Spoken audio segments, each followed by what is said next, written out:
Hello বন্ধুরা, আমি বাঙালি, আমার নাম দিয়া। কর্মসূত্রে আমি এখন কলকাতা থেকে এসে ইউকেতে আছি। এখানে আমি আমার হাসব্যান্ড এবং ২ ছেলের সঙ্গে থাকি। আমি বিভিন্ন বাঙালি অকেশনগুলোর সাথে, সাথে সেলিব্রেশনের সাথে, সাথে কারবা চৌথও সেলিব্রেট করি। আমার কিছু মারোয়াড়ি ফ্রেন্ড ছিল, যারা আমাকে বহু বছর আগে কারবা চৌথ পালন করতে এনকারেজ করেছিল। সেই থেকে আমি কারবা চৌথ করি। সাধারণত বাঙালিরা করে না, কিন্তু কি বলুন তো, যেটা মন থেকে ইচ্ছা করে সেটা করা যেতেই পারে। লন্ডনে এসেও আমি কারবা চৌথ সেলিব্রেট করেছি। কিভাবে করেছি সেটাই আমি এখানে বলবো। আমি নিজে নিজে মেহেন্দি পরেছি, নিজে নিজে কারবা চৌথের সমস্ত জিনিসপত্র কিনে এনেছি। সারাদিন না খেয়ে দিয়ে উপোস করে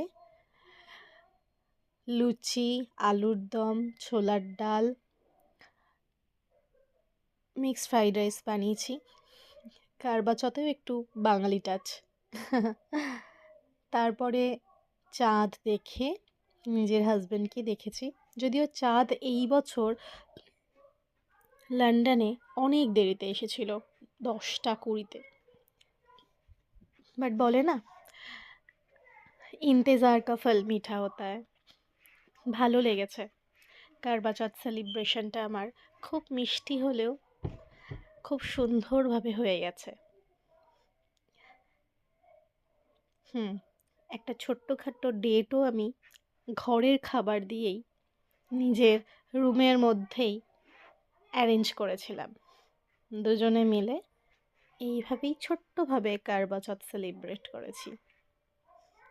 কি বলুন তো, অনেক দূরে আছি তো কলকাতা থেকে, তাও এখানে এসে ছোট ছোট সেলিব্রেশনগুলোই খুব মূল্যবান হয়ে ওঠে।